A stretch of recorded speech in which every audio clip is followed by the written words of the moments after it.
ಗೋವಿಂದರಾಜು ಅವರೇ, ಮೇಲ್ಮನೆಯ ಸದಸ್ಯರಾದಂಥ ಸಲೀಂ ಅಹಮದ್ ಅವರೇ, ಶಾಸಕರಾದಂಥ ಶ್ರೀ ವಿಶ್ವನಾಥ್ ಅವರೇ,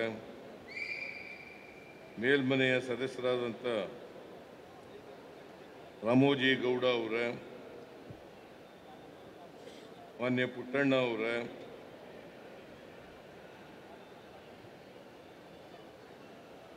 ಮಾನ್ಯ ರವಿ ಅವರೇ,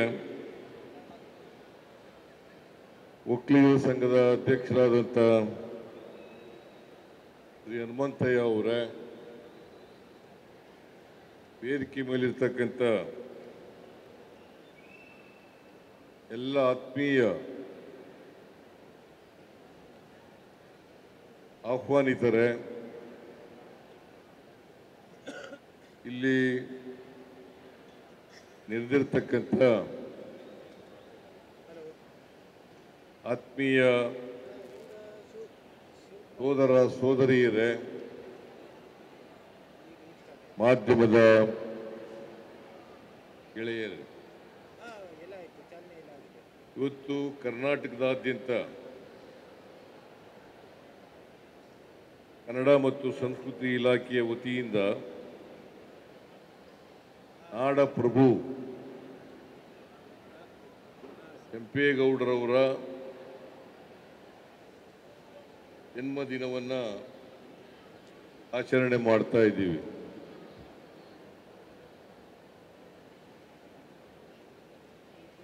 ನಾನು ಈ ಸಂದರ್ಭದಲ್ಲಿ ನಾಡಿನ ಜನತೆಗೆ ನಾಡಪ್ರಭು ಕೆಂಪೇಗೌಡರ ಜನ್ಮ ದಿನೋತ್ಸವದ ಶುಭಾಶಯಗಳನ್ನು ಕೋರಲಿಕ್ಕೆ ಬಯಸ್ತಾ ಇದ್ದೇನೆ. ಇದೇ ಸಂದರ್ಭದಲ್ಲಿ ಕೆಂಪೇಗೌಡ ಪ್ರಶಸ್ತಿ ಪುರಸ್ಕೃತರಾದ ಎಲ್ಲ ಪುರಸ್ಕೃತರಿಗೆ ಅಭಿನಂದನೆಗಳನ್ನು ಸಲ್ಲಿಸಲಿಕ್ಕೆ ಬಯಸ್ತಾ ಇದ್ದೇನೆ. ಅವರು ಇನ್ನಷ್ಟು ಜನಪರ ಕಾಳಜಿಯಿಂದ ಸಮಾಜದ ಕೆಲಸಗಳನ್ನು ಮಾಡಲಿ ಅಂತೇಳಿ ನಾನು ಹಾರೈಸ್ತೇನೆ. ಈಗಾಗಲೇ ಪ್ರಸ್ತಾಪ ಮಾಡದಂತೆ ಕೆಂಪೇಗೌಡರ ಜಯಂತ್ಯೋತ್ಸವವನ್ನು ಸರ್ಕಾರ ಮಾಡಬೇಕು ಅಂತೇಳಿ ತೀರ್ಮಾನ ಮಾಡಿ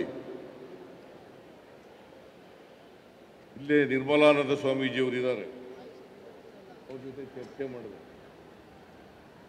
ನೀವು ಸ್ವಲ್ಪ ಅವರ ಹುಟ್ಟಿದ ದಿನ ವಿವಾದ ಇದೆ, ಯಾವ ಡೇಟನ್ನು ನೋಡಿ ಹೇಳಿ.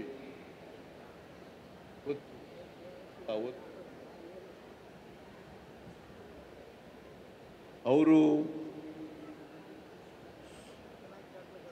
ಚರ್ಚೆ ಮಾಡಿ ಜೂನ್ 27ನೇ ತಾರೀಕು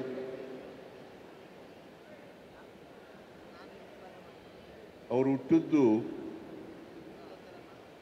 1510 ಇಸ್ವಿ ಜೂನ್ 27. ಆ ದಿನ ಮಾಡೋಣ ಅಂತೇಳಿ ಸೂಚಿಸಿದ್ರು. ಅಲ್ಲಿಂದ 2017ನೇ ಇಸ್ವಿ ಅಂತ ಅನಿಸುತ್ತೆ, ಅಲ್ಲಿಂದ ಇವರಿಗೆ ನಿರಂತರವಾಗಿ ಸರ್ಕಾರ ಕೆಂಪೇಗೌಡರ ಜನ್ಮ ದಿನಾಚರಣೆಯನ್ನು ಆಚರಣೆ ಮಾಡಿ ಅವರನ್ನು ಸ್ಮರಿಸ್ಕೊಳ್ತಕ್ಕಂಥ, ಅವರಿಂದ ಪ್ರೇರಣೆಯನ್ನು ಪಡೀತಕ್ಕಂಥ ಕೆಲಸವನ್ನು ಮಾಡ್ತದೆ. ಜೊತೆಗೆ ನಾಡಿನ ಜನತೆ ಕೆಂಪೇಗೌಡರ ದಿನಾಚರಣೆಯನ್ನು ಆಚರಣೆ ಮಾಡಿ ಸಂಭ್ರಮಿಸಬೇಕು. ಅಷ್ಟೇ ಅಲ್ಲ, ಹೇಗೆ ಕೆಂಪೇಗೌಡರು ಸಮಾಜಮುಖಿಯಾಗಿ ಕೆಲಸ ಮಾಡಿದ್ರು, ಅದೇ ರೀತಿ ಪ್ರತಿಯೊಬ್ಬರು ಕೂಡ ಸಮಾಜಮುಖಿ ಆಗಲಿಕ್ಕೆ, ವಿಶ್ವಮಾನವ ದಾರಿನಲ್ಲಿ ನಡೀಲಿಕ್ಕೆ ಪ್ರಾಮಾಣಿಕ ಪ್ರಯತ್ನವನ್ನು ಮಾಡಬೇಕು ಅನ್ನೋ ಕಾರಣದಿಂದ ಕೆಂಪೇಗೌಡರ ಜಯಂತ್ಯೋತ್ಸವ. ನಾನು ಈ ಸಂದರ್ಭದಲ್ಲಿ ಕೆಂಪೇಗೌಡರಿಂದ ನಮ್ಮೆಲ್ಲರಿಗೂ ಸ್ಫೂರ್ತಿ ಬರಲಿ, ಪ್ರೇರಣೆಯಾಗಲಿ. ಯಾಕಂತಂದ್ರೆ ಅವರು ಈ ನಾಡಿನ ದೊರೆಯಾಗಿ ಒಂದು ಮಾದರಿ ಆಡಳಿತವನ್ನು ಕೊಟ್ಟಿದ್ದರು. ಮಾದರಿ ಆಡಳಿತ ಅವರು ಹುಟ್ಟಿನಿಂದ ರೈತ ಸಮುದಾಯದಲ್ಲಿ, ಒಕ್ಕಲಿಗ ಸಮುದಾಯದಲ್ಲಿ ಜನಿಸಿದ್ರು ಕೂಡ ಅವರ ಆಡಳಿತದ ಅವಧಿನಲ್ಲಿ ಯಾವತ್ತೂ ಕೂಡ ಜಾತಿ ಧರ್ಮ ವಿಂಗಡಣೆ ಮಾಡ್ತಕ್ಕಂಥ ಪ್ರಯತ್ನವನ್ನು ಮಾಡಲಿಲ್ಲ. ಎಲ್ಲ ಜನಾಂಗದವರು, ಎಲ್ಲ ಜಾತಿಯವರನ್ನು ಕೂಡ ಅಭಿವೃದ್ಧಿಪಡಿಸ್ತಕ್ಕಂಥ ಪ್ರಯತ್ನವನ್ನು ಮಾಡಿದ್ರು. ನೀವು ಅವರ ಇತಿಹಾಸವನ್ನು ನೋಡಿದಾಗ ಅವರ ಆಡಳಿತ ಕಾಲದ ಅವಧಿನಲ್ಲಿ ಏನೆಲ್ಲ ಮಾಡಿದ್ರು ಅಂತಕ್ಕಂಥದ್ದನ್ನು ತಿಳ್ಕೊಂಡಾಗ ಗೊತ್ತಾಗ್ತದೆ ಅವರು ಜಾತ್ಯತೀತವಾಗಿತ್ತು. ಒಬ್ಬ ಜಾತ್ಯತೀತ ವ್ಯಕ್ತಿ. ಅವರು ಕೃಷ್ಣದೇವರಾಯರ ಕಾಲ, ಆ ಕಾಲದಲ್ಲಿ ಬೆಂಗಳೂರು ನಗರದ, ಬೆಂಗಳೂರು ಪ್ರಾಂತ್ಯದ ಮಾಂಡಲಿಕರಾಗಿದ್ದರು. ಅವರನ್ನು ನಾಡಪ್ರಭು ಅಂತ ಕರೀತೀವಿ. ಅದಕ್ಕೆ ಅಂಬೇಡ್ಕರ್ ಅವರು ಹೇಳಿದ್ರಲ್ಲ, ಯಾರಿಗೆ ಇತಿಹಾಸದ ಅರಿವಿಲ್ಲವೋ ಅವ್ರು ಯಾರು ಕೂಡ ಭವಿಷ್ಯರು. ಅದಕ್ಕೋಸ್ಕರ ನಾವೆಲ್ಲರೂ ಕೂಡ ಇತಿಹಾಸವನ್ನು ಅರ್ಥ ಮಾಡ್ಕೋಬೇಕಾಗ್ತದೆ. ನಾವು ಅರ್ಥ ಮಾಡ್ಕೊಂಡು ತಪ್ಪುಗಳನ್ನು ತಿದ್ಕೊಂಡು ಮುಂದೆ ಈ ಮಾನವ ಸಮಾಜ ಇದೆಯಲ್ಲ, ನಾವೆಲ್ಲರೂ ಕೂಡ ಮನುಷ್ಯರಾಗಿ ಬಾಳ್ತಕ್ಕಂಥ ಪ್ರಯತ್ನವನ್ನು ಮಾಡಬೇಕು. ಎಲ್ಲರೂ ಮನುಷ್ಯರಾಗಿ ಬಾಳಬೇಕು. ನಾವು ಜಾತಿ ಧರ್ಮ ಎಲ್ಲ ಇದ್ರೂ ಕೂಡ ಒಟ್ಟಿಗೆ ಮಾನವನಾಗಿ ಬದುಕ್ತಕ್ಕಂಥ ಪ್ರಯತ್ನವನ್ನು ಮಾಡಬೇಕು. ಕೆಂಪೇಗೌಡರು ಅವರ ಆಡಳಿತ ಅವಧಿನಲ್ಲಿ ಯಾವತ್ತೂ ಕೂಡ ಜಾತಿ ಮಾಡಲಿಲ್ಲ. ಇವತ್ತೇನಾದರೂ ಬೆಂಗಳೂರು ಈ ಮಟ್ಟಕ್ಕೆ ಬೆಳೆದಿದ್ರೆ ಅದಕ್ಕೆ ಕೆಂಪೇಗೌಡರು ಕಾರಣ ಅಂತಕ್ಕಂಥದ್ದನ್ನು ಮರೀಲಿಕ್ಕೆ ಸಾಧ್ಯ.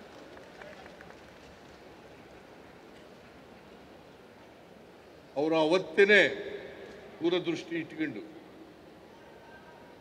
ದೂರದರ್ಶಿತ್ವ ಇತ್ತು ಅವರು, ಎಂಥ ಬೆಂಗಳೂರು ನಿರ್ಮಾಣ ಆಗಬೇಕು, ಇಲ್ಲಿನ ಜನ ಹೇಗೆ ಬದುಕಬೇಕು, ಹೇಗೆ ಅವರ ಅಭಿವೃದ್ಧಿ ಆಗಬೇಕು, ಆರ್ಥಿಕ ಸಾಮಾಜಿಕ ಬೆಳವಣಿಗೆ ಯಾವ ರೀತಿ ಆಗಬೇಕು ಅಂತೇಳಿ ಅವರು ಇಡೀ ಪ್ರಾಂತ್ಯದಲ್ಲಿ ಎಲ್ಲ ಜನರಿಗೂ ಕೂಡ ಆರ್ಥಿಕ ಸಾಮಾಜಿಕ ಶಕ್ತಿಯನ್ನು ತುಂಬಿಸ್ತಕ್ಕಂಥ ಕೆಲಸವನ್ನು ಮಾಡಿದರು. ನಿಮಗೆಲ್ಲ ಗೊತ್ತಿದೆ, ಬೆಂಗಳೂರು ನಗರದಲ್ಲಿ ಯಾವುದೇ ಪ್ರಮುಖವಾದಂಥ ನದಿಗಳು ನೀರಿನ ಸಮಸ್ಯೆ ಬರಬಾರದು ಅನ್ನೋ ಕಾರಣ ಅನೇಕ ನೂರಾರು ಕೆರೆಗಳನ್ನು ಕಟ್ಟಿಸಿದರು. ಇವತ್ತು ಬೆಂಗಳೂರಿನಲ್ಲಿ ಕೆರೆಗಳಿದ್ರೆ, ಬೆಂಗಳೂರು ನಗರದಲ್ಲಿ ಕೆರೆಗಳಿದ್ರೆ ಆ ಎಲ್ಲ ಕೆರೆಗಳು ಕೂಡ ಕೆಂಪೇಗೌಡರು ಕೆರೆಗಳು. ಅನೇಕ ದೇವಾಲಯಗಳು ಕಟ್ಟಿಸಿದರು, ಅನೇಕ ಪೇಟೆಗಳನ್ನು ನಿರ್ಮಾಣ ಮಾಡಿದರು. ಯಾಕಂದ್ರೆ ಆರ್ಥಿಕವಾಗಿ ಬೆಂಗಳೂರು ನಗರ ಬೆಳಿಬೇಕು. ಎಲ್ಲ ವೃತ್ತಿ ಮಾಡ್ತಕ್ಕಂಥ ಜನರು ಅವರ ವೃತ್ತಿಯನ್ನ ಬೆಳವಣಿಗೆ ಮೂಲಕ ಈ ನಗರದ ಅಭಿವೃದ್ಧಿ ಆಗಬೇಕು. ಅನೇಕ ಪೇಟೆ, ದೊಡ್ಡ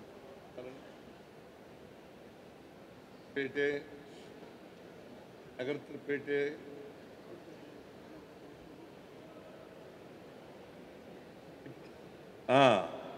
ಅನೇಕ ಪೇಟೆಗಳಿದ್ದಾವೆ. ಪೇಟೆ ಎಲ್ಲ ಪೇಟೆಗಳು ನಿರ್ಮಾಣ ಆದದ್ದು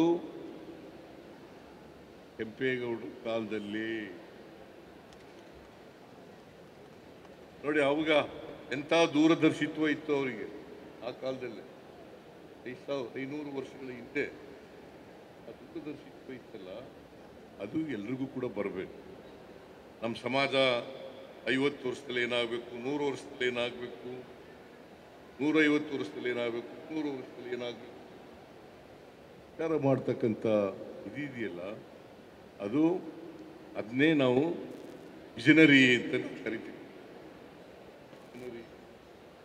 ದೂರದರ್ಶಿತ್ವ ಇರ್ತಕ್ಕಂಥವ್ರು, ದೂರದೃಷ್ಟಿ ಇರ್ತಕ್ಕಂಥವ್ರು. ಅಂಥ ವ್ಯಕ್ತಿ ಇವತ್ತು ನಾವು ಅವರನ್ನು ನೆನ್ಕೊಳ್ತಾ ಇರ್ತಕ್ಕಂಥದ್ದು ಇದೆಯಲ್ಲ, ಪ್ರತಿಯೊಬ್ಬರ ಕರ್ತವ್ಯ. ಅನೇಕ ಜನ ರಾಜ ಮಹಾರಾಜರುಗಳು ಬಂದು ಹೋಗಿದ್ದಾರೆ, ಪಾಳ್ಯಗಾರರು ಬಂದು, ನಾಡಪ್ರಭುಗಳು ಬಂದು ಹೋಗಿದ್ದಾರೆ. ಆದರೆ ಎಲ್ಲರೂ ನೆನ್ಕೊಳ್ಳಲ್ಲ. ಯಾರು ಸಮಾಜಮುಖಿಯಾಗಿ ಕೆಲಸ ಮಾಡಿರ್ತಾರೆ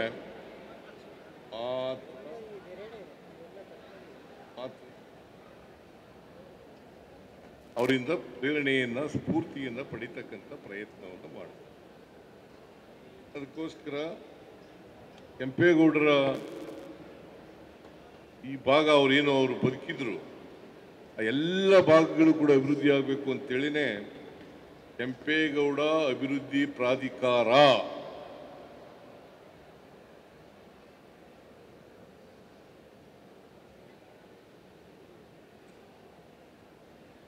ಕೇಳಿಸಲ್ವಾ? ಈ ಕಡೆ ತಿರುಗಿಕೊಂಡಿದ್ರಿಂದ ಕೇಳಿಸ್ತಾ ಇಲ್ಲ. ಕೆಂಪೇಗೌಡ ಅಭಿವೃದ್ಧಿ ಪ್ರಾಧಿಕಾರ, ಅದನ್ನು ಕೂಡ ಸಲಹೆ ಕೊಟ್ಟವರು ಪೂಜ್ಯ ಸ್ವಾಮೀಜಿಯವರು. ಅದರಂತೆ ಮಾಡಿದ್ದೇವೆ.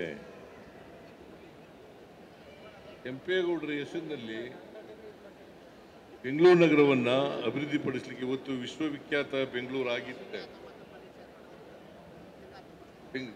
ಬ್ರ್ಯಾಂಡ್ ಬೆಂಗಳೂರು ಅಂತ ನಾವು ಅಭಿವೃದ್ಧಿ ಮಾಡಲಿಕ್ಕೆ ಪ್ರಯತ್ನ ಮಾಡ್ತೇವೆ.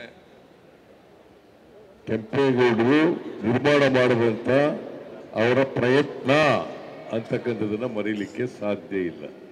ಅದರಿಂದ ನಾನು ಡಿ.ಕೆ. ಶಿವಕುಮಾರ್, ಗೋವಿಂದರಾಜು ನಾವೆಲ್ಲರೂ ಕೂಡ ಡೆಲ್ಲಿಗೆ ಹೋಗ್ಬೇಕಾಗಿದೆ.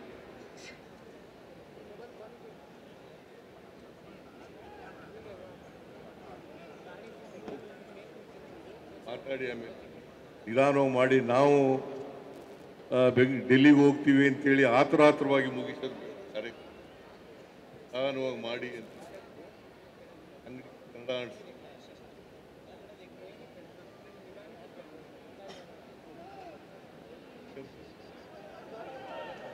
ಎಚ್ ಮುನಿಯಪ್ಪನವರು ಕೂಡ ಇದ್ದು ಮಾತಾಡಲಿ ಅಂತೇಳಿ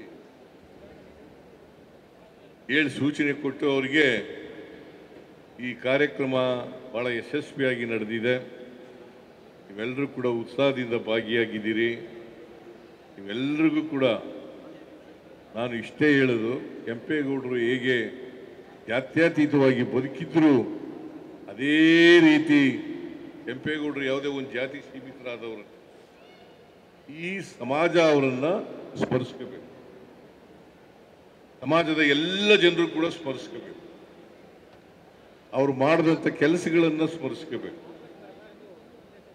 ಅದು ನಾವು ಕೆಂಪೇಗೌಡರಿಗೆ ಸಲ್ಲಿಸ್ತಕ್ಕಂಥ ಗೌರವ ಅಂತಕ್ಕಂಥ ಮಾತುಗಳನ್ನು ಹೇಳ್ತಾ ನಿಮ್ಮೆಲ್ಲರಿಗೂ ಮತ್ತೊಮ್ಮೆ ಕೆಂಪೇಗೌಡರ ಜಯಂತ್ಯೋತ್ಸವದ ಶುಭಾಶಯಗಳನ್ನು ಕೋರಿ ನನ್ನ ಮಾತನ್ನು ಮುಗಿಸ್ತೇನೆ.